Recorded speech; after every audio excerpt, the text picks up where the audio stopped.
l'enregistrement qui démarre. Sophie Benz va vous parler un petit peu de l'evidence-based nursing dans sa partie un petit peu théorique, et ensuite on aura l'exemple en fait d'une application de ce concept-là dans la pratique au CHU de Limoges. Voilà pour un petit peu le sujet du jour. Concernant les modalités plutôt techniques, on est assez nombreux aujourd'hui. Du coup, on va vous demander si c'est possible de couper vos micros. Vous aurez la possibilité d'écrire dans le chat vos commentaires ou des questions si vous le souhaitez. On les fera remonter sur les temps dédiés. On peut aussi imaginer que vous puissiez prendre la parole directement avec vos micros. Mais pareil, plutôt sur les temps dédiés aux questions, il va y en avoir plusieurs pendant la présentation. Voilà, je ne sais pas si Sophie, tu voulais rajouter quelque chose avant qu'on démarre. Non, c'est parfait. La pression monte parce que je vois qu'il y a beaucoup de monde qui se connecte, donc c'est très bien. Est-ce que vous voulez qu'on attende une ou 2 minutes de plus? Non, je pense que... On va commencer, il est 38, on peut peut-être démarrer. Oui. D'autant que ce que je vais vous raconter là, dans le cadre un peu théorique, pour poser un peu les principes de l'evidence-based nursing, ou plutôt l'evidence-based practice dans un sens large, c'est des choses que vous pouvez retrouver assez facilement dans la littérature. Et voilà, pour poser les choses, moi je suis pas spécialiste de l'evidence-based nursing, et pour construire ce diaporama, j'ai utilisé plein de sources, et notamment des sources qu'on peut trouver dans la Cochrane Collaboration. Et voilà, ouais, parce qu'ils ont juste envoyé, ils ont changé de lien au dernier moment, donc en fait. Pardon. Bien que je revienne. Il est possible que vous coupez vos micros. Oui, on va couper le micro. Oui, donc j'ai utilisé plusieurs sources dans la littérature, et ça c'est sans fin, hein, parce que depuis que le concept est né et puis est popularisé, eh ben il y a pas mal de à la fois des publications et des sites, des tutoriels aussi, et des vidéos qui sont très intéressantes pour assimiler un petit peu les principes. Donc, juste pour un bref aperçu historique de l'evidence-based nursing, on part juste du principe que même si le terme le terme de médecine fondée sur l'épreuve n'est apparu qu'à la fin du XXe siècle, les concepts et les idées qui la sous-tendent se développent depuis plusieurs siècles. Et là, vous pouvez écouter l'intervention de Ian Chalmers, qui est une figure importante dans ce mouvement, qui explique que en fait, dès la période, dès Hippocrate, la notion de qu'est-ce qui est déjà connu lorsqu'on pratique la médecine était déjà posée très clairement. Et ensuite, il décrit un petit peu les personnes qui ont contribué à améliorer la rigueur des méthodologies pour produire des savoirs à haut niveau de preuve. Donc, si tu peux passer la diapo, s'il te plaît. Voilà. Ils mettent d'ailleurs un lien vers la James Land Library, excusez mon accent, où on a comme ça toute une frise chronologique et puis des exemples précis des contributions de plusieurs personnes dans ce domaine. La prochaine. On a également toute la biographie et les travaux de Archibald Cochrane, qui est une figure très importante, et à qui on donne la paternité du principe de l'evidence-based nursing. Donc, en fait, quand vous aurez le diaporama, vous avez les liens et vous pourrez accéder directement au contenu. La prochaine, s'il te plaît. Voilà. Alors après, clairement défini comme ça, le concept de médecine fondée sur l'épreuve a été développé à l'université McMaster au Canada au début des années 80, en réponse à l'accroissement constant des publications scientifiques qu'il fallait assimiler et intégrer à la pratique. Donc, c'était initialement une méthode d'enseignement à destination des futurs médecins. Et le concept s'est étendu ensuite rapidement à la pratique clinique et à d'autres disciplines que la médecine. La paternité de l'expression revient à Gordon Guyat, mais sa définition et sa popularisation reviennent à David Sackett. Il y a la référence en dessous.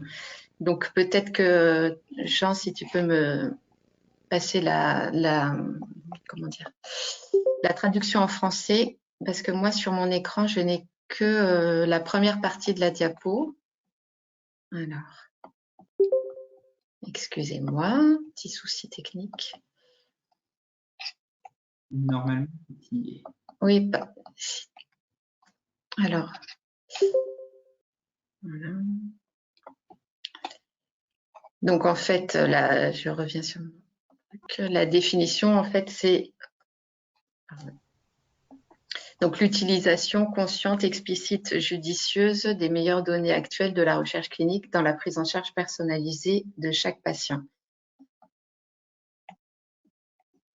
Je vais essayer d'agrandir juste mon écran parce qu'en fait, je n'ai pas accès à la présentation. Excusez-moi pour ce petit souci. Si tu peux revenir en arrière, s'il te plaît. Oui, voilà. Excuse-moi. Voilà. Et en avant. Donc, il y a Ingersoll aussi qui a défini, qui a un peu peaufiné cette définition dans le champ des soins infirmiers. Et donc, en fait, elle dit que l'information peut être prise aussi, peut reposer sur des théories de soins dans la formulation de décisions à propos des soins qu'on délivrerait aux individus ou groupes de patients en considérant leurs besoins et leurs préférences.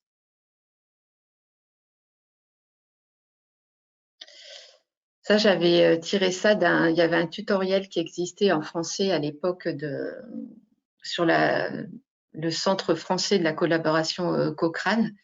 Donc, en fait, tous les termes dans la définition sont importants.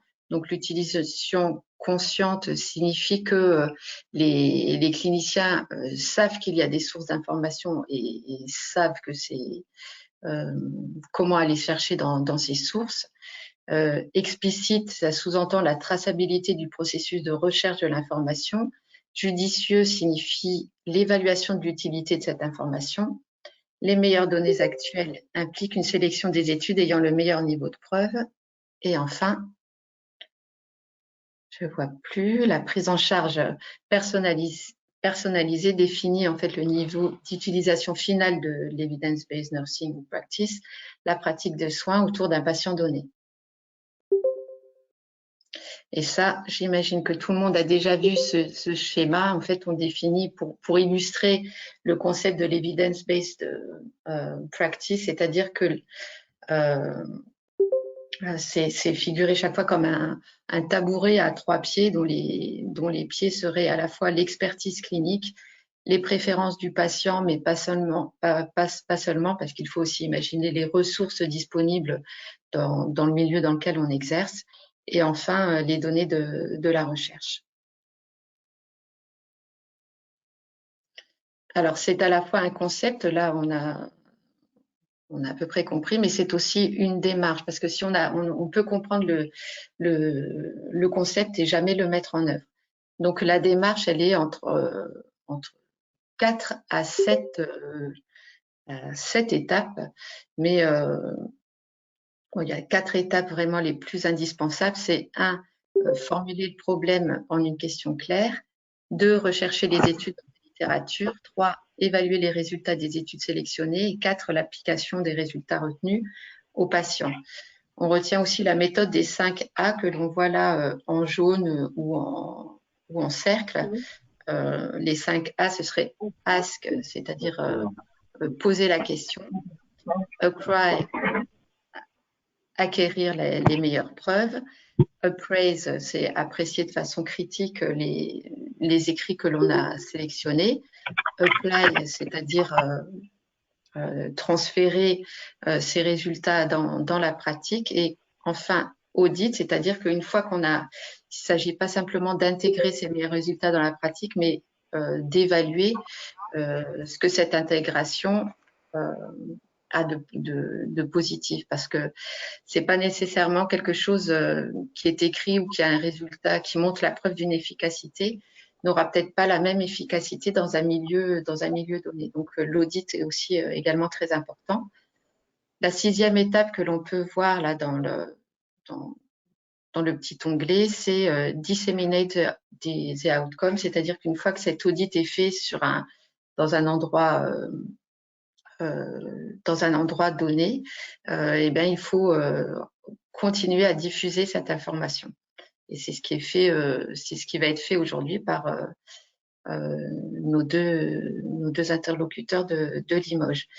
Et enfin, il y a Melnik qui est infirmière qui a publié une série de 7 articles pour détailler vraiment finement chaque étape de la démarche. Je décris une 7e étape, mais en fait qui est l'étape qui est là avant qu'on mette en œuvre la démarche, c'est le step 0 qu'on va décliner là maintenant sur les prochaines diapos.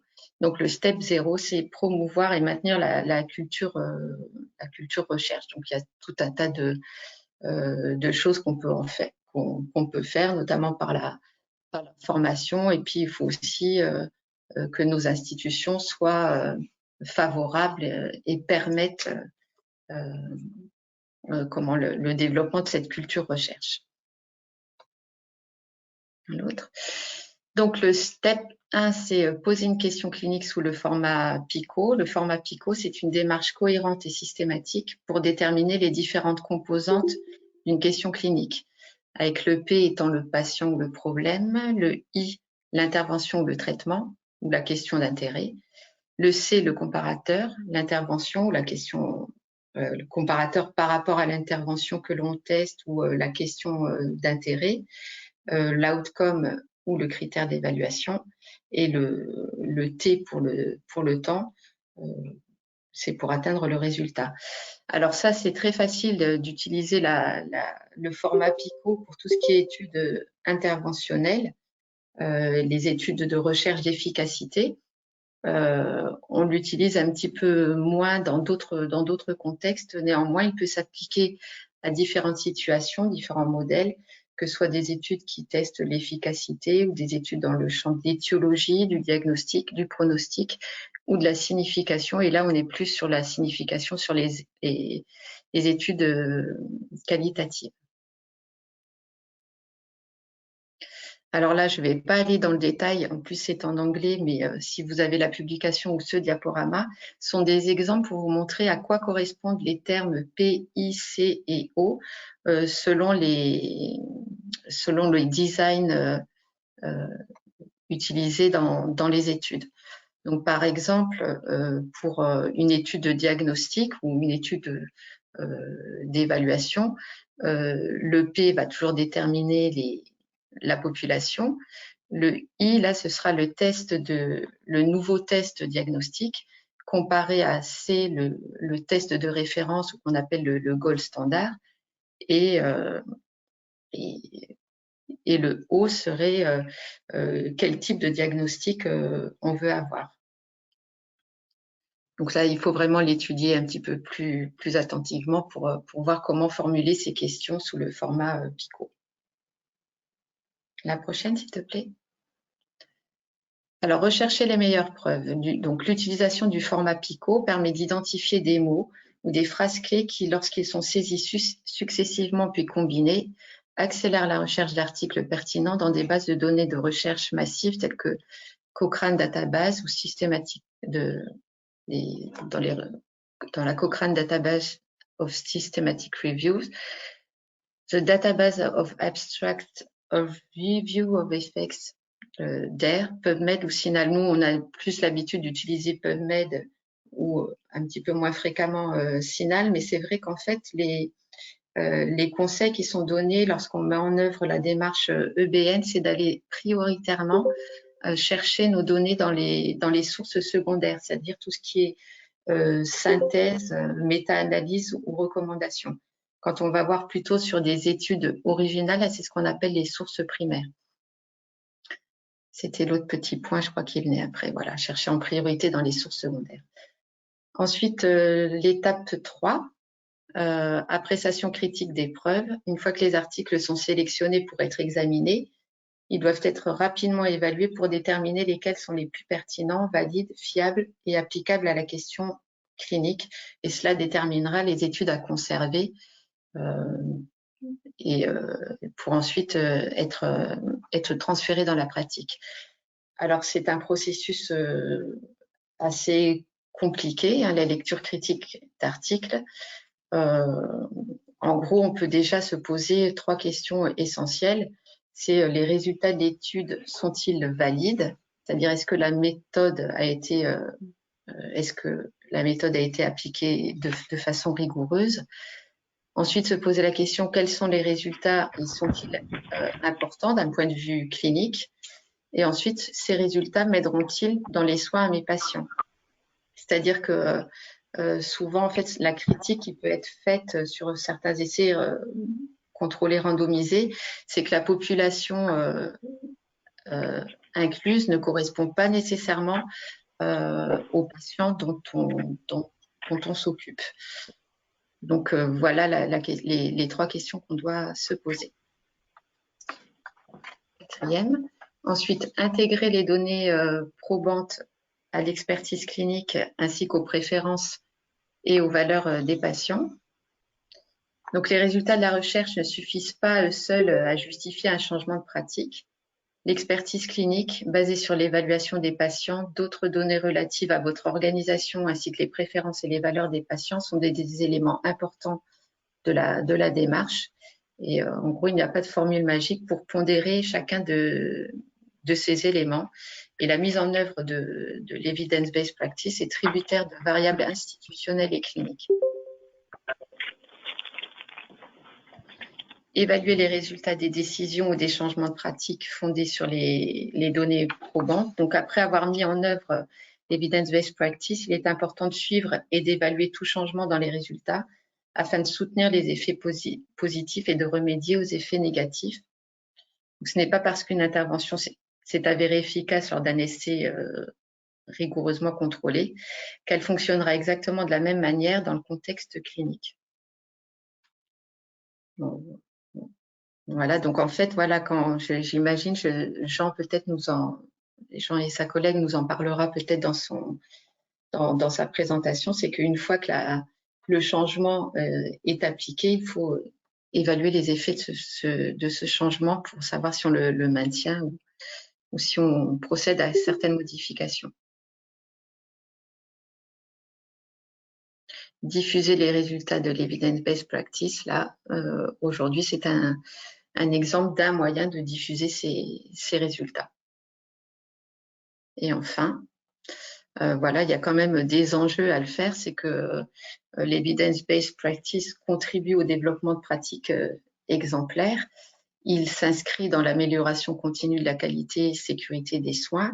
Peut-être qu'il inspire certains d'entre vous, lorsqu'on fait ces recherches de meilleures preuves, de se lancer dans la recherche. Et puis c'est vrai que ce serait tort, on aurait tort peut-être de se priver de certaines innovations, soit par manque de temps ou parce qu'on a toujours fait comme ça, même si c'est pas très efficace. Et enfin, il y a eu quand même beaucoup de critiques et de limites à l'evidence-based nursing ou médecine. Il y a certaines personnes qui sont même hérissées même à l'évocation de ce terme, parce que c'est brandi un peu comme un totem magique, mais ça ne résout pas tout. Et voilà, il y a les fanatiques de l'evidence-based nursing arrivent à certains extrêmes. Et là, sur cette petite image humoristique, voilà, Monsieur Milford, qui a une passion pour l'evidence-based medicine, accourt auprès de cette dame qui fait le bisou magique pour lui expliquer que, attention, ça n'a pas plus d'efficacité qu'un placebo. Donc, voilà pour la petite partie théorique. Et je laisse maintenant la parole à Jean et Stéphanie pour un exemple concret au CHU de Limoges. Bonjour à tous, merci du coup. Nous, en effet, on va vous parler de l'utilisation des données probantes dans la pratique et on va vous prendre l'exemple qui a été fait au CHU Limoges qui concerne la préparation des seringues électriques. Du coup, je suis Jean Toniolo, je suis infirmier en hématologie. Je suis aussi formateur en IFSI et en ce moment, je réalise un doctorat en santé publique. Et ma collègue. Et moi, je suis Stéphanie Thurillier, infirmière puéricultrice depuis 15 ans aux urgences pédiatriques et membre du comité de recherche depuis 6 ans de façon assez active. Et je viens de récemment publier un article concernant la validation d'une échelle d'évaluation de la peur pour les enfants. Donc, après, satisfait de votre invitation et nous allons effectivement prendre très à cœur notre mission qui est de vous présenter ce travail.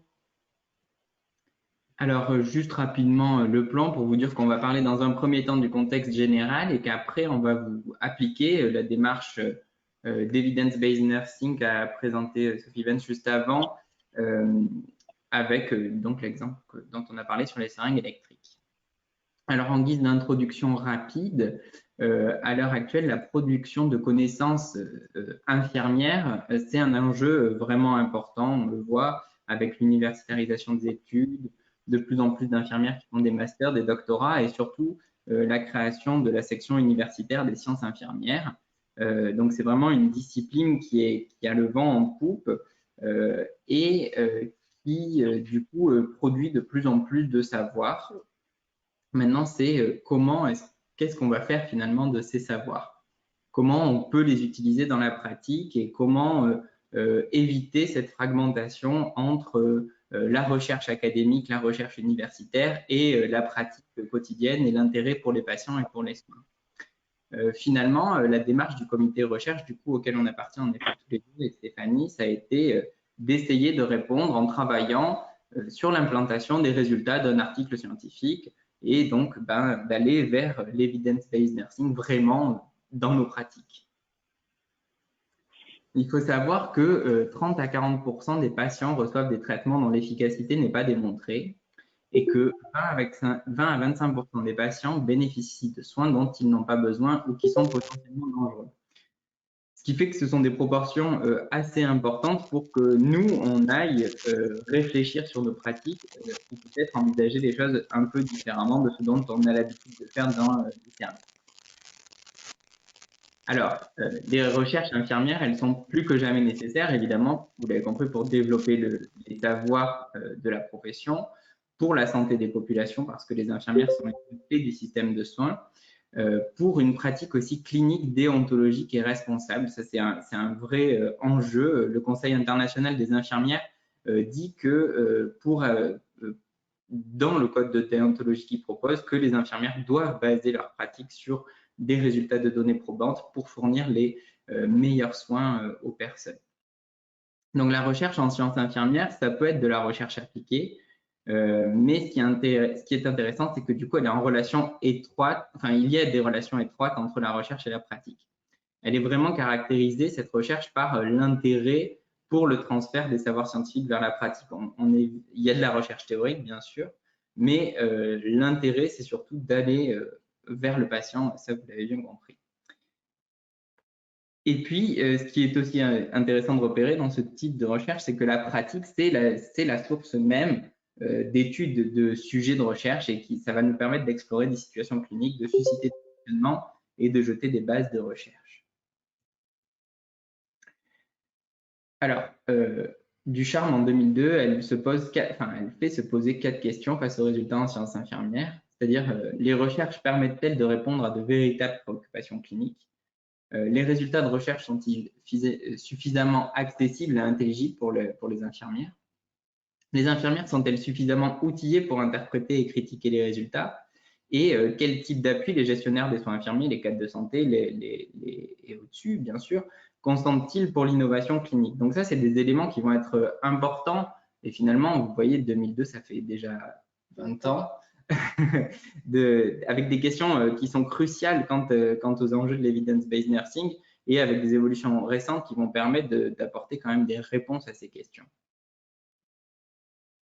Alors, notre intervention, elle va se dérouler comme ceci avec 7 étapes de l'evidence-based nursing finalement. En premier, on vous parlera de l'évaluation du besoin de changement, du besoin de changement, ce qui se passe, finalement, de quoi on est parti pour évaluer ce besoin de changement, puis on vous formulera la question, on parlera de la question qu'on s'est posée, on vous présentera la manière de rechercher les écrits scientifiques qu'on a utilisés, mais de manière très brève. On vous fera une analyse critique d'un article scientifique qu'on a utilisé justement pour baser cette démarche d'evidence-based nursing. Puis on parlera de la prise de décision, la mise en œuvre, de l'évaluation des résultats et de la diffusion de ces résultats par la suite. Alors, le contexte, tout simplement, ça se situe, donc comme on vous l'a dit, on est membre du comité de promotion de la recherche paramédicale et infirmière. Et ce comité avait la volonté d'harmoniser les pratiques. Et c'est donc tout naturellement qu'on s'est orienté vers l'evidence-based nursing pour augmenter la qualité et la sécurité des soins. Au sein même de ce comité recherche, un sous-groupe c'est spécifiquement dédié à l'evidence-based nursing et il est constitué d'infirmiers, masseurs-kinésithérapeutes, diététiciens, cadres supérieurs de santé. Et au tout début de ce travail, nous avons inclus 4 étudiants en soins infirmiers, 2 de chaque institut de formation, de façon effectivement à les intégrer dans cette dynamique un petit peu de réflexion autour de nos pratiques. L'objectif, comme on vous le dit, c'est vraiment de transférer ces données probantes dans la pratique, voir à partir effectivement de nos questionnements et de cet article, comment est-ce que derrière on peut réintégrer ce que cette personne a publié. Alors, donc nous avons très rapidement orienté donc, notre réflexion autour d'une problématique et d'une pratique communément réalisée par les infirmières, qui est la réalisation et les préparations de seringues électriques. Qu'est-ce qu'on a fait? On a fait déjà un premier état des lieux au sein de notre institution et on remarque qu'il n'y avait aucun protocole bien défini concernant la préparation à proprement parler des seringues électriques. Il n'y avait rien de précisé effectivement sur l'ordre d'ajout des médicaments, du solvant, etc. Seulement un seul protocole était retrouvé, mais c'est un protocole d'hygiène. Alors, voyons plus en détail effectivement l'ensemble de notre recherche et de l'article et donc les étapes réellement développées. Donc, la première étape, le constat, c'est que effectivement, la préparation des seringues électriques, c'est un acte de soins courant. On voit qu'il y a 0,68 pouces seringues électriques par lit en médecine chirurgie obstétrique. On compte pas moins de 440 427 établissements de ces services dans le public et dans le privé, ce qui fait, vous voyez, un nombre quand même assez parlant, 299 490 seringues électriques en circulation, soit un total de presque 15 000 litres de principes actifs mélangés et de solutés préparés par jour. Et pour rebondir sur ce que disait Jean au début, effectivement, quand on voit qu'il y a entre 20 et 25% des patients qui reçoivent des soins qui ne leur sont pas adaptés ou qui sont peut-être mal réalisés, ces chiffres font un petit peu froid dans le dos lorsqu'on les voit comme ça un petit peu bruts. On va les décrypter grâce au travail de M. Garrigue, de l'étude qu'on va vous présenter. Alors, l'étape 1, l'intuition, effectivement, cette phase exploratoire, vous l'avez compris, on a recensé les protocoles existants, il n'y en avait qu'un seul. Donc, on a voulu éclaircir vraiment réellement les pratiques. Donc, nous avons réalisé une enquête exploratoire sur le pôle mère-enfant de notre hôpital, de façon à très clairement identifier les pratiques, mais surtout les croyances infirmières en lien avec ce mode d'administration. Un questionnaire a été construit et il a été testé sur 4 infirmiers d'un autre pôle de l'hôpital. Le public concerné, c'était donc les infirmières de cet hôpital mère-enfant, à l'exception des 2 services de consultation de médecine et de chirurgie qui ne pratiquaient pas cet acte de soins. Il y a eu 140 questionnaires distribués en décembre 2018 pour un retour de 80, ce qui fait 57% de participation à cette étude exploratoire. Alors, concernant donc les résultats de cette enquête exploratoire, nous vous présentons les différentes questions auxquelles ont dû répondre les infirmières. Donc, concernant la préparation de la seringue électrique, 56% disent prélever le principe actif en premier puis le solvant. Concernant l'agitation de la seringue électrique, 49% disent l'agiter entre 1 à 4 fois. Et concernant la présence ou non d'une bulle d'air, 86% disent purger la bulle d'air avant l'agitation. Ensuite, concernant la méthode de préparation des seringues électriques et l'influence que cela peut avoir sur la concentration. 57,5% pensent que la méthode a une influence sur la concentration, mais il reste encore quand même 41% qui pensent que la méthode n'a vraiment aucune influence sur cette concentration. On voit donc effectivement le constat, il est clair, il y a une grande disparité dans les pratiques et dans les croyances sur le mode de préparation de ces seringues électriques. Donc l'objectif, effectivement, c'est de sortir de ces mythes, de ces croyances, et comme le dit si bien Jean depuis le début, d'aborder la réalité avec un regard scientifique, avec des preuves. Suite à cela, effectivement, on a vu l'étape numéro 2, c'est la formulation d'une question précise. Alors, effectivement, nous on en a clairement dégagé 3, mais qui sont autour du même thème. Est-ce que le mode de préparation a une influence sur l'homogénéité de la préparation? Est-ce que la dose administrée est vraiment en conformité avec la prescription médicale en termes de concentration horaire? Et au final, qu'en est-il de cette homogénéité tout au long de l'administration de la solution constituée? L'étape 3, donc on tape l'étape suivante, recherche des écrits scientifiques de manière la plus exhaustive et la plus efficace possible. Le comité recherche a donc fait une revue de la littérature et a trouvé un seul article qui traite vraiment de ce sujet. On vous a mis donc les références. C'est donc Monsieur Bruno Garrigue et son équipe qui ont traité ce sujet. C'est un infirmier anesthésiste au SAMU, donc du 4 à 11. Et vous voyez que c'est un article qui est publié, donc ça fait maintenant 6 ans, qui s'est interrogé, en tout cas, s'est interrogé il y a de nombreuses années, mais publié en 2016, autour voilà, de ces questions un petit peu centrales.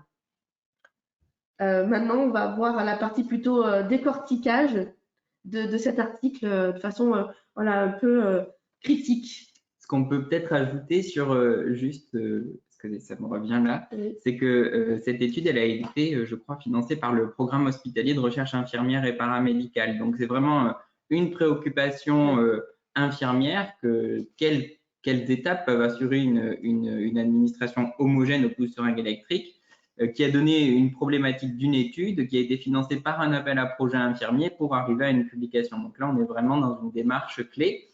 Sachant que Bruno Garrigue, il est IA de SAMU 91, on se dit bien que fatalement, ça a d'autant plus d'importance vu les médicaments qu'ils utilisent.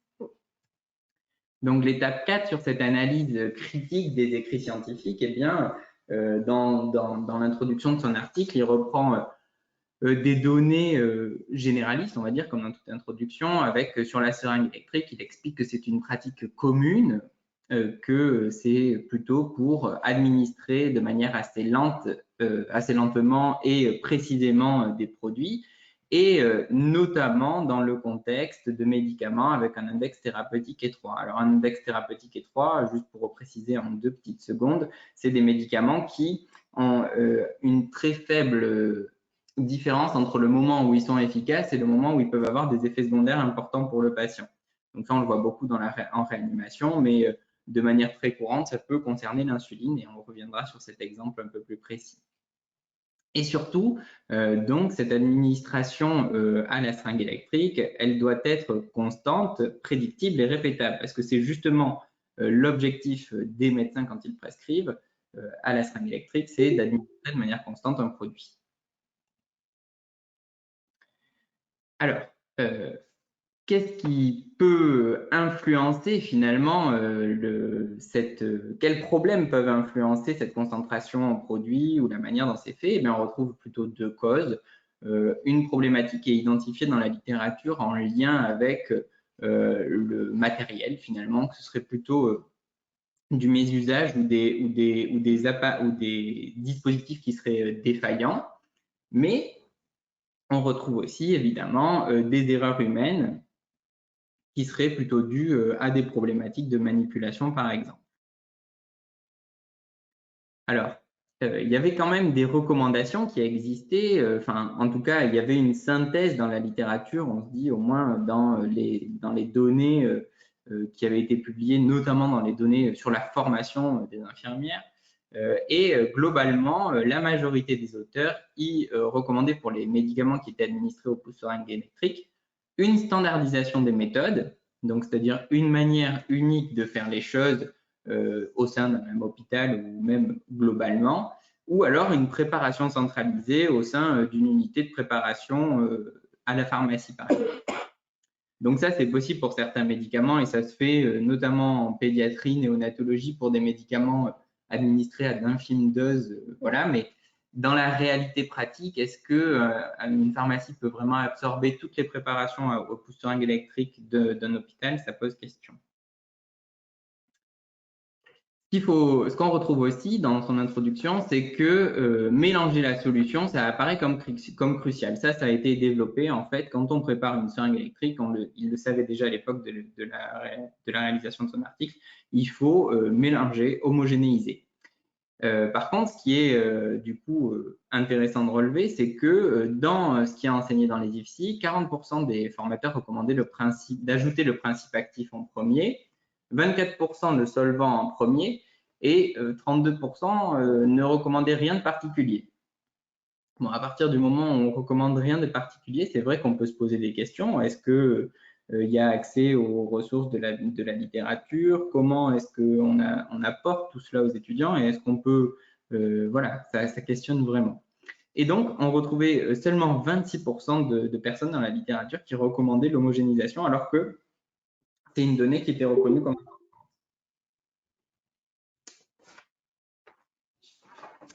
Quant à ce qui est de ce que faisaient les infirmières, il y avait déjà eu des études sur comment pratiquer les infirmières. 64% d'entre elles prenaient le principe actif en premier, 18% font l'inverse et 18% ne savent pas comment est-ce qu'elles font. Finalement, elles le font de manière mécanique, sans vraiment réfléchir à leurs gestes. Donc là, c'est vrai aussi que ça nous a posé question dans la lecture critique de cet article. On s'est dit, c'est vrai que finalement, la littérature est vraiment pas claire et on ne sait vraiment pas comment s'y prendre pour qu'il y ait des résultats si variables. Et ce qui nous a rassurés et intéressés en même temps, c'est que finalement, la variabilité qu'on retrouve dans la littérature, elle était cohérente avec les résultats de l'enquête exploratoire qui avait été menée sur l'hôpital mère-enfant du CHU. Donc, parce que c'est vrai qu'au départ, les résultats nous avaient un peu surpris et nous-mêmes, on s'était interrogés sur nos pratiques en se disant, mais oui, comment je fais moi, etc. Et donc, quelque part, bon, c'était une problématique qui était communément retrouvée dans la littérature. Alors, finalement, on arrive à la partie objectif de Bruno Garrigue, c'est-à-dire son objectif, c'était y a-t-il une corrélation entre le protocole de préparation des seringues électriques et la concentration en principe actif durant l'administration via un pousse-seringue électrique. Alors, lui, comment il a designé son étude? Il a choisi des médicaments, il n'a évidemment pas pu tester sur tous les médicaments, donc il a choisi différents médicaments et les médicaments, il les a choisis.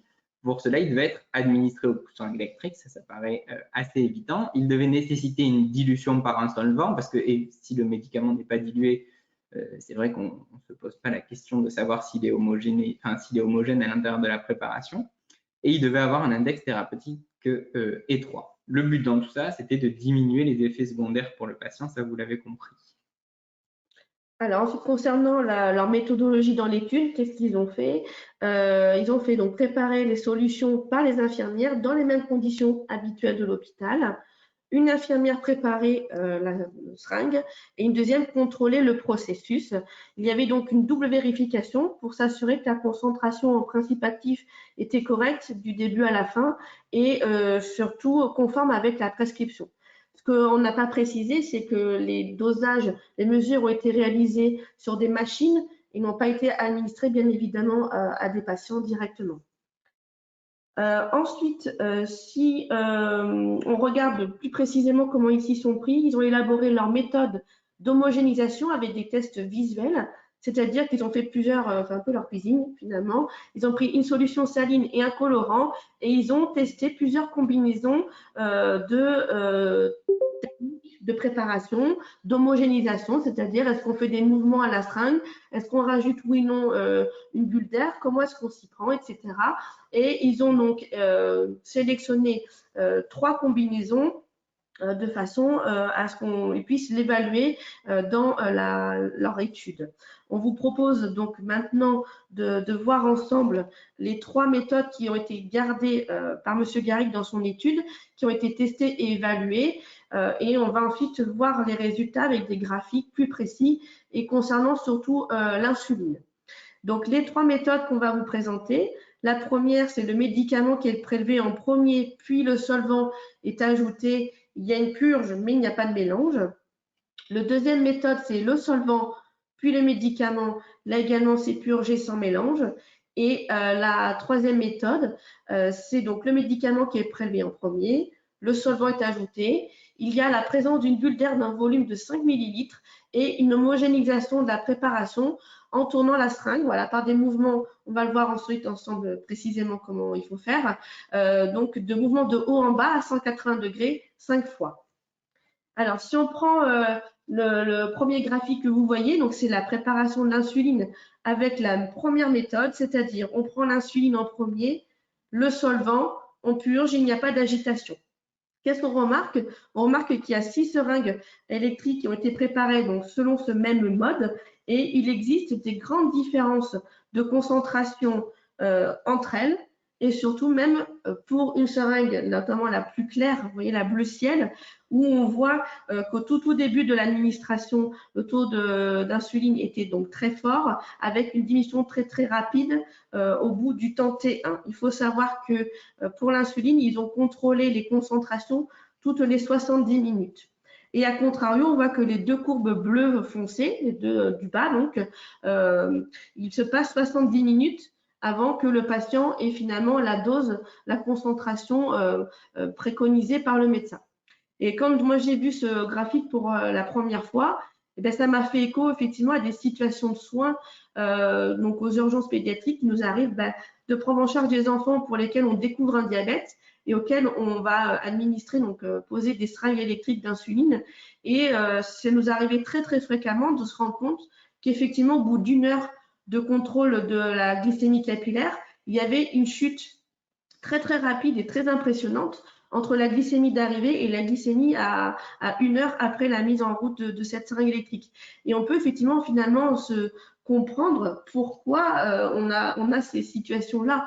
Donc ça remue forcément un petit peu sur les pratiques précédentes, sur la dangerosité finalement qu'on a un peu imposée à nos patients.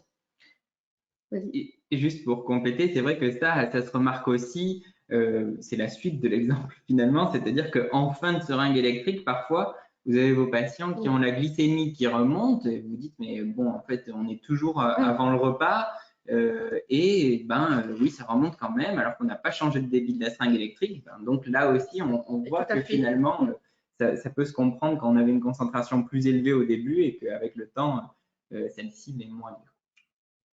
Alors, le deuxième mode de préparation, donc le solvant était prélevé en premier, puis l'insuline, l'ensemble était purgé et sans agitation.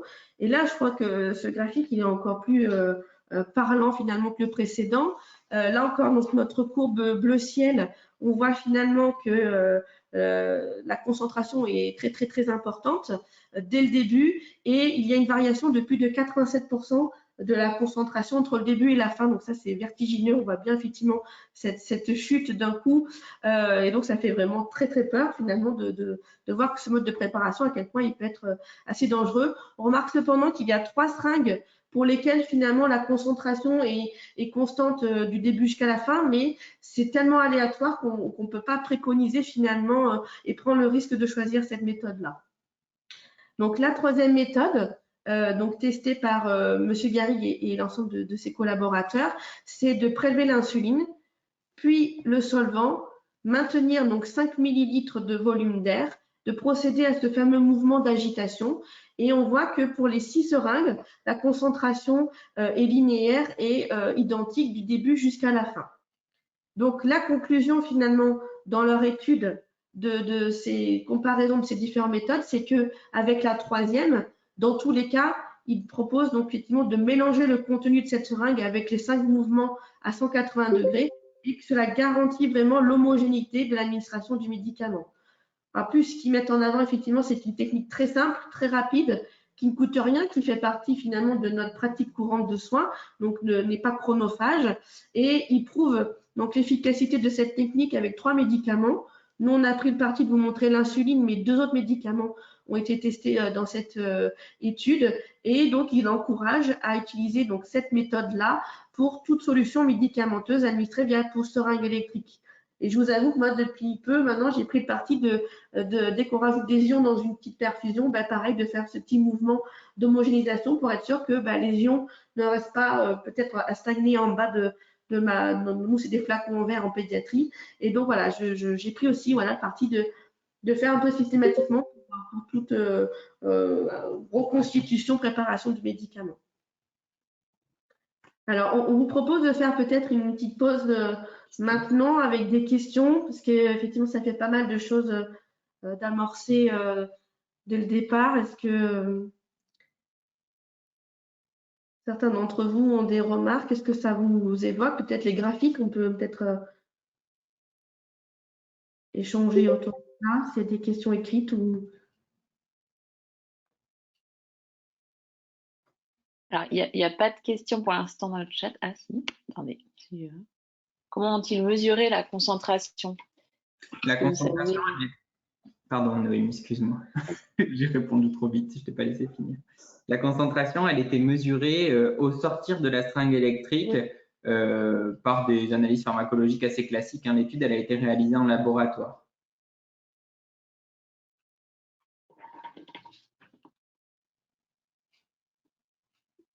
Alors pour l'instant, il n'y a pas d'autres questions visiblement sur le chat. Après, n'hésitez pas si vous voulez… Ah si, il y en a une qui arrive, voyez, à chaque fois. Peut-on généraliser la recommandation de préparation à toute préparation de perfusion, même hors pousse seringue électrique? C'est un petit peu ce que tu viens d'aborder, Stéphanie. En tout cas, moi, c'est ce que j'ai pris comme parti de faire, effectivement, mais… Alors, la vraie démarche d'evidence-based nursing, c'est de dire on base sur les preuves. Donc, la théorie veut qu'on se base sur les résultats d'une étude. Donc, la réponse serait plutôt non, en théorie, on va dire. Mais dans la pratique, on voit bien que c'est quelque chose qui ne risque rien, qui ne rajoute pas de risque, mais qui, par contre, a déjà démontré son efficacité dans le contexte du pousse seringue électrique. En tout cas, ça mange pas de pain, entre guillemets, et vous passez cette expression, on peut peut-être le faire également lors de la préparation des solutés, par exemple. Effectivement, ils n'ont jamais montré qu'il y avait une dangerosité rajoutée majeure, au contraire. Donc, c'est un petit peu dans leur conclusion, finalement. Non, sachant que si des médicaments ne doivent absolument pas être agités ou mélangés, c'est toujours précisé dans la notice et il faut toujours, évidemment, bien faire attention aux recommandations de préparation qui sont fournies avec les médicaments. Ça prévaut, bien sûr. Il y a une question dans le chat, je pense que vous allez peut-être l'aborder. Oui, on l'aborde. Vous avez fait part de ce résultat aux IFSI? Oui, on en a fait part et on va vous le raconter, en effet. On poursuit peut-être? Vous avez d'autres questions qui arrivent. Résultat très intéressant. J'enseigne l'évidence-based nursing, mais je ne pensais pas qu'on pouvait travailler à partir d'un seul article. Y a-t-il des recommandations là-dessus sur ce point-là en particulier? Alors, c'est vrai que normalement, en evidence-based nursing, comme le disait Sophie Benz en introduction, on travaille essentiellement sur de l'application après des synthèses de résultats probants avec des méta-analyses, par exemple, ou avec des revues critiques de la littérature. Après, l'idée là, c'est que la littérature, pour le coup, elle était très pauvre. Et dans la démarche d'evidence-based nursing, on se base aussi sur les résultats qui sont disponibles à l'heure actuelle.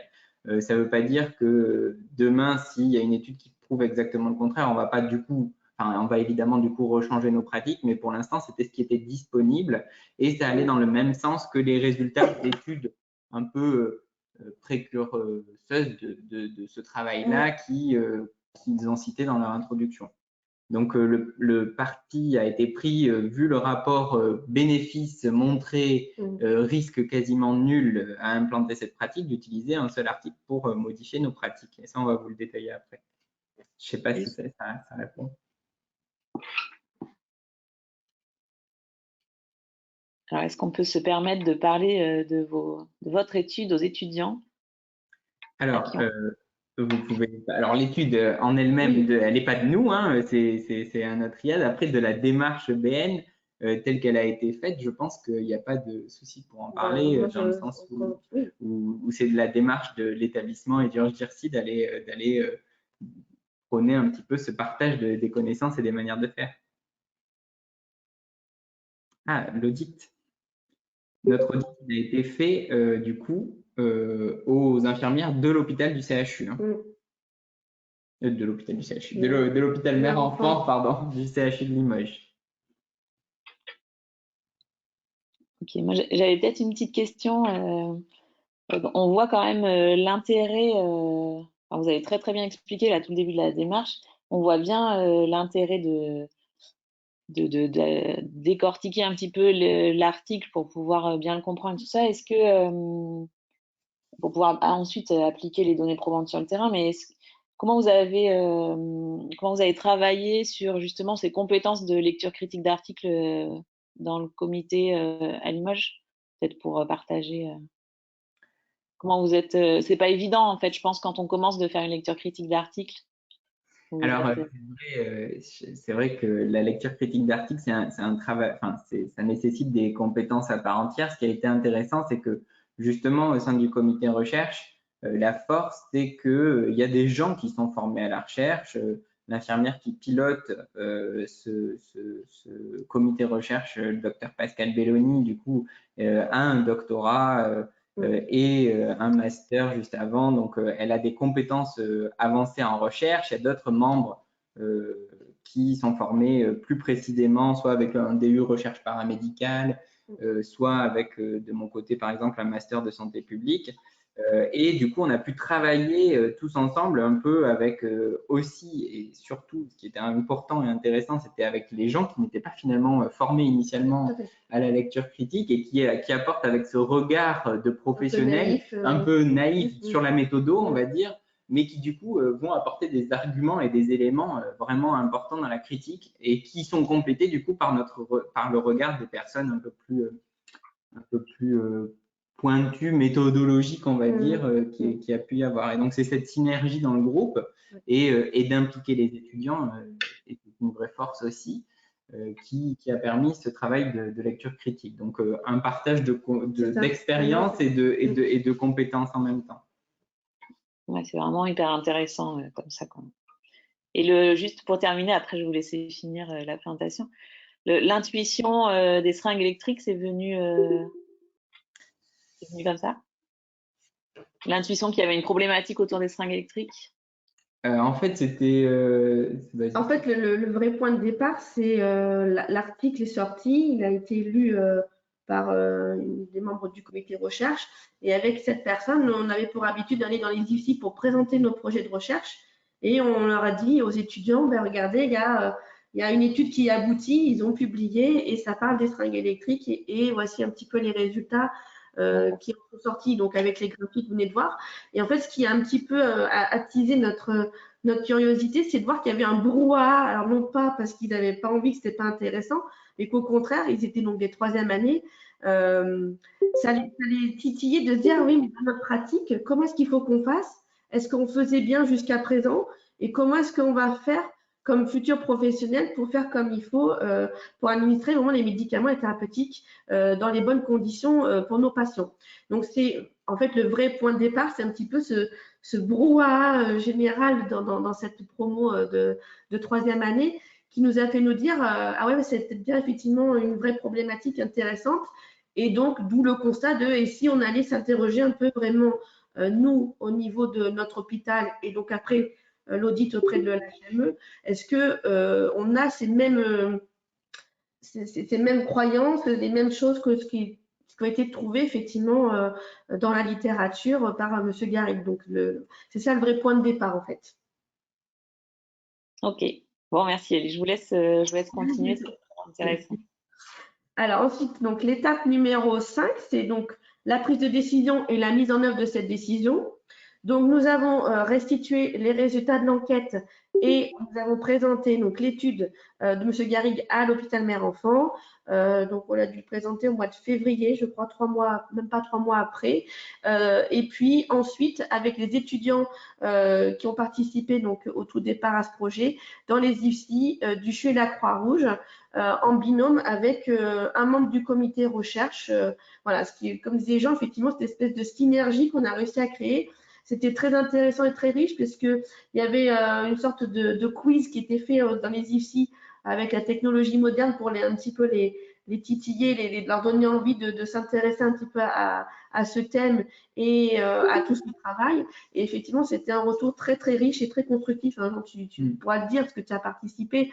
Et effectivement, cette dynamique-là, ça permet de promouvoir non seulement la recherche, et de dire qu'on peut on peut pas faire que de la recherche dans un petit laboratoire et tout seul. Derrière, on va le réinvestir dans notre pratique. Et comment est-ce qu'effectivement, derrière, on a voulu les sensibiliser pour adopter ce mode de préparation pour ce cas concret, mais derrière, effectivement, à s'interroger sur les données probantes qui sont sorties dans la littérature. Et finalement, ça, pour compléter juste un tout petit peu, c'est vrai que ça signe aussi le fait que tout le monde peut faire de la recherche et tout le monde peut participer à la démarche de recherche. Et Stéphanie disait, c'était d'autant plus intéressant d'avoir des étudiants qui avaient participé et qui allaient présenter à leurs collègues de promotion le travail qu'ils avaient mené, donc en partie sur du temps de stage finalement, à leur pairs finalement. C'était très enrichissant et ça a mobilisé vraiment des vraies questions sur comment faire de la recherche en étant infirmier, etc. Donc, l'evidence-based nursing, c'est aussi vecteur de motivation à réaliser de la recherche derrière. Ensuite, l'ensemble de ce travail a été réfléchi pour présenter à un colloque recherche, donc le 8e colloque recherche paramédical du Grand Sud-Ouest. On va vous le présenter juste après. Et il a obtenu donc le prix du public. Ce poster est depuis affiché dans toutes les salles de soins au sein de notre hôpital. Donc voilà, là c'est juste pour vous montrer un petit aperçu du poster et de la présentation qui en a été faite. L'intérêt derrière ça, quand on l'a construit, c'était qu'on avait l'idée qu'il irait auprès des professionnels de l'établissement par la suite. Et c'était vraiment que ces professionnels comprennent que ce n'est pas juste une méthode de préparation des seringues électriques. Bien sûr qu'il y a ça, donc il y a les étapes qui sont présentées, mais il y a aussi tout le contexte de présenter et le pourquoi du comment on en est arrivé à cette pratique, là aussi dans le but vraiment d'initier les professionnels de manière peut-être plus indirecte à la démarche d'evidence-based nursing. Alors ça a été suivi, ça a été réalisé dans le même temps avec le travail sur un protocole institutionnel de recommandation de bonnes pratiques qui a été réalisé en lien avec évidemment la pharmacie et le collège d'évaluation des pratiques professionnelles. Le but, c'était d'harmoniser les pratiques tout au sein de l'établissement et du coup, on a rédigé et diffusé ce protocole. Alors là, c'était juste pour que vous ayez deux captures d'écran du protocole et surtout pour vous montrer qu'on avait remis là aussi finalement une synthèse schématique du protocole, le pourquoi du comment on fait ça. Ce protocole, il est donc diffusé au sein de l'établissement, mais il est surtout expliqué et montré lors de la formation des nouveaux entrants au sein du CHU et lors des différentes formations à la réalisation des calculs de doses qui sont réalisés au sein de l'établissement. Donc ça peut être proposé à tous les professionnels de l'établissement, mais c'est obligatoire pour tous les nouveaux entrants. Et dans le même temps, on a réalisé du coup une vidéo de démonstration d'utilisation de la technique qui est très courte et qui du coup a le bénéfice de ne pas faire perdre de temps aux professionnels et en même temps ça montre clairement comment il faut réaliser cette méthode. Donc ça c'est la vidéo, vous allez voir c'est très rapide. Et pour la petite histoire, c'est une étudiante infirmière qui participe à cette vidéo aussi, donc toujours dans la même dynamique.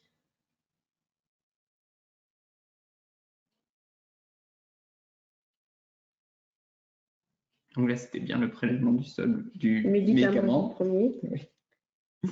Que je vous raconte pas l'inverse. Puis le prélèvement du solvant. Donc ça a permis de créer on a créé un diaporama commenté qui explique un peu cette démarche aussi de manière assez courte avec la vidéo en conclusion et qui est diffusée sur les supports du CHU dans l'intranet et où on retrouve le lien vers le protocole. Et voici le mouvement effectivement d'homogénéisation.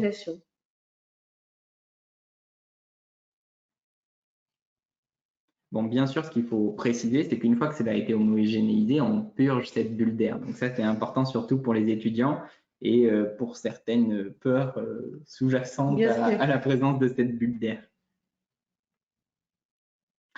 Alors, l'étape suivante, pour continuer, l'idée c'était qu'on allait réaliser et informer et former dans les différents services du CHU, parce que diffuser, etc., c'est une bonne chose, mais aller à la rencontre des professionnels, voir comment en pratique ils ont reçu ça, comment est-ce qu'ils arrivent à le mettre en place ou pas.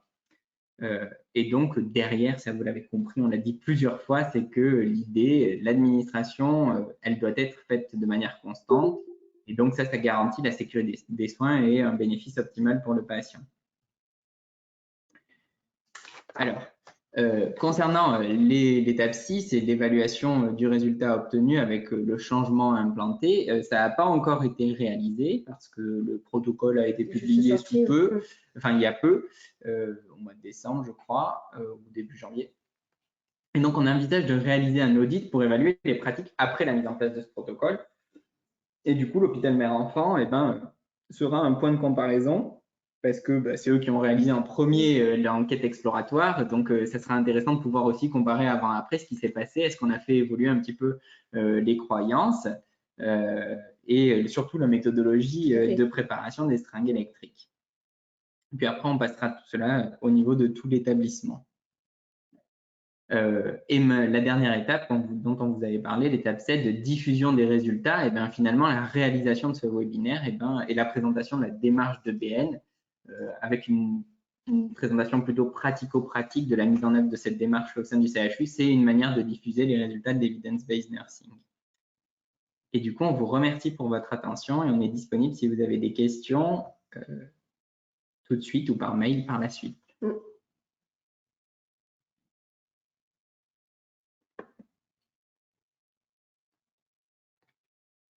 Alors, il y a des questions qui arrivent.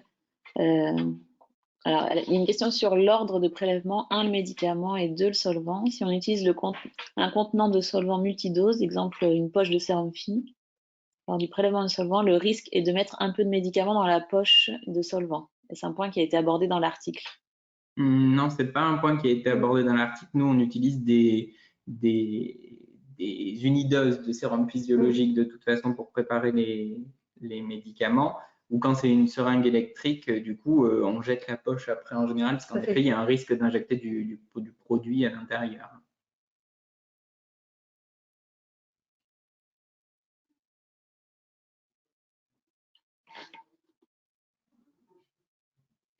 Vous avez si c'est plus simple, je précise que vous pouvez activer votre micro maintenant pour poser votre question. Alors, est-ce qu'on utilise des poches de 50 ml? Ça dépend, parce que toutes nos seringues ne sont pas reconstituées à 50. Non, tout à fait. Donc, ça dépend. Bien sûr, si c'est de l'insuline, en général, on dilue 50 unités dans 50 ml, donc auquel cas, oui. Mais sinon, on peut utiliser des unidoses de sérum physiologique, par exemple. En pédiatrie, effectivement, on a des volumes qui vont de 20 à 50 millilitres dans les seringues électriques. Donc, nous, on est plus effectivement sur les pipettes unidoses.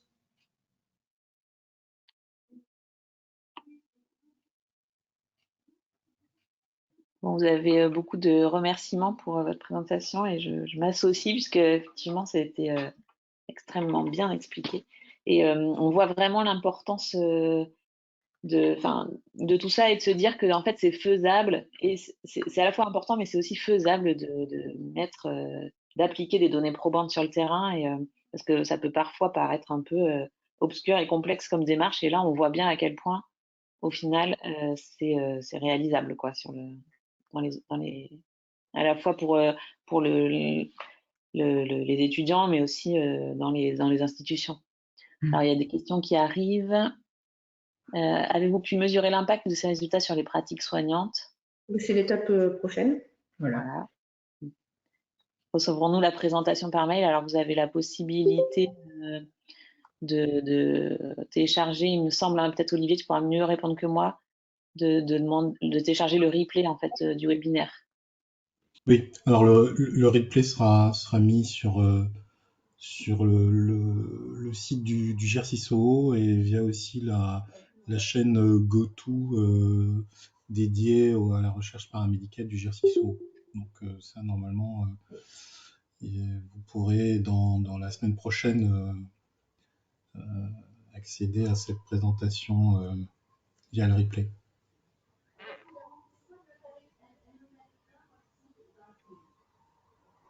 Une question qui arrivait aussi sur est-ce qu'on sait s'il y a d'autres établissements qui ont mis en place ce changement de pratique? Si vous avez Pas à notre connaissance. Non.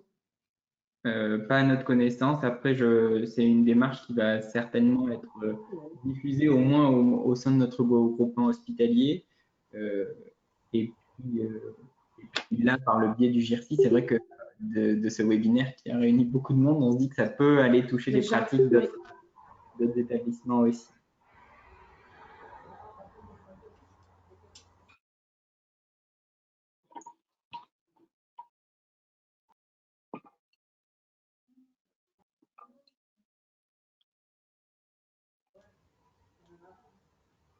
Je ne sais pas si Sophie, tu avais des questions de ton côté.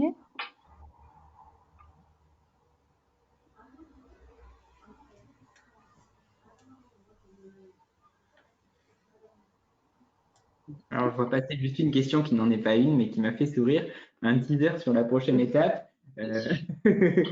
Sur la prochaine étape, c'est justement de ne pas s'arrêter à un seul transfert des données probantes dans la pratique. Et il y a plein de choses qui ont le mérite d'exister sur la prise en soin des personnes atteintes de démence, sur l'utilisation de la musique, voilà, et qui bénéficient pour le coup de revues de la littérature.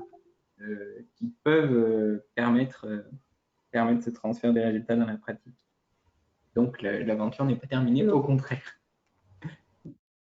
Moi, j'avais un petit commentaire. Je ne sais pas si vous m'entendez. Oui, on t'entend. Oui, pardon. C'est juste, déjà, oui, bravo. C'est assez impressionnant de voir à quel point, voilà, là, vous illustrez vraiment la démarche EBN avec toutes les étapes. Par contre, peut-être pas du tout une critique, mais par rapport au principe de l'evidence-based nursing, avec ce cas précis, finalement, en fait, la préférence des patients ou votre expertise clinique, finalement, elle n'est pas tellement convoquée en fait dans cet exemple-là. Et est-ce que vous avez un commentaire? Enfin, du coup, ça s'y prêtait pas du tout. Hein. Là, c'était même pas une recherche clinique, c'est plus une recherche. Vous êtes appuyé sur une recherche de chimie, voilà, c'était juste plus fondamental, oui. Oui, voilà. Mais c'est vrai que, ouais. Oui. Non, allez-y. Non, c'était pour faire réagir parce que c'est vrai que le BN, on axe surtout ça sur les données probantes et effectivement c'est un des piliers. Et c'est vrai que tout ce qui est valeur patient, ressources institutionnelles et expertise clinique, on a des fois un peu plus de mal à l'illustrer concrètement. Et voilà, c'était juste une remarque. Oui, non, mais c'est vrai, c'est vrai. Et puis, alors c'est vrai que le sujet s'y prête un peu moins vu que c'est de la recherche un peu fondamentale et que ça touche plutôt à quelque chose de très pratico-pratique. L'aspect expertise clinique, on peut le toucher du doigt un petit peu en se disant, quand on est infirmier, on se pose ce type de questions, à savoir si ça a un impact ou pas la manière dont on fait les choses, dont on peut préparer les médicaments. Donc de ce côté-là, ça rejoint un peu ça. Dans un sens, mais c'est vrai que c'est pas de la clinique auprès du patient tel que est la définition pure de la clinique, justement. Après, en effet, du coup, concernant les préférences du patient, et ben là, on s'est affranchi un petit peu de cette dimension-là de l'evidence-based nursing, du fait aussi de la thématique. Hein. Finalement, c'est vrai qu'on ne voyait si pas… implicitement, le patient, il va quand même préférer, j'imagine, avoir… mais on ne le questionne pas. Oui, on ne le questionne pas, mais c'est un peu implicite finalement. Oui, évidemment, le patient va préférer avoir son médicament dosé de la bonne manière du début à la fin. Mais par contre, ça, c'est une démarche que moi, par exemple, je vais expliquer aux patients par exemple, que je peux expliquer au patient quand je lui pose son médicament. Parce qu'ils n'ont pas parfois conscience du tout. Alors, c'est vrai qu'en pédiatrie, peut-être un peu moins facile, mais chez l'adulte, ça marche. Ils n'ont pas forcément conscience de de la préparation, de comment ça se passe, de qu'est-ce que font les infirmières dans ces salles de soins, et de leur dire, en fait, non, ça sort pas du chapeau, on le fait de cette manière parce qu'il y a des recherches qui montrent ça. Et moi, ça m'arrive d'avoir ce genre de discussion avec des patients qui trouvent ça, du coup, plutôt intéressant et rassurant dans la manière de préparer leurs médicaments qui leur sont administrés.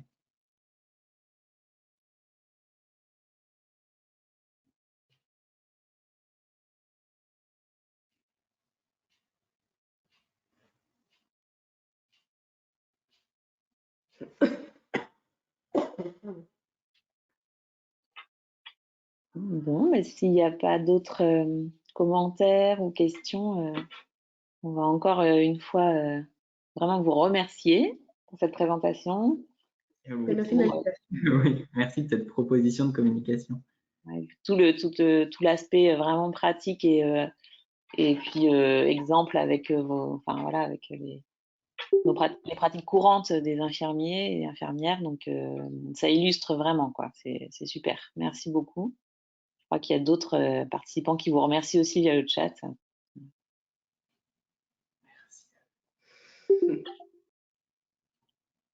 On va peut-être du coup vous libérer. On vous communiquera les dates des prochains webinaires du GIRCISO sur la recherche paramédicale. Il y en a d'autres qui arrivent prochainement. On essaye d'en faire un à peu près tous les 2 mois.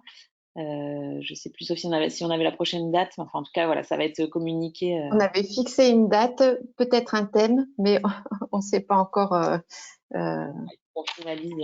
Décidé pour finaliser. Mais voilà. En tout cas, merci aux participants et aux présentateurs. C'était franchement. Oui, merci à tous. À bientôt. Au revoir, merci. Au revoir, merci. Au revoir.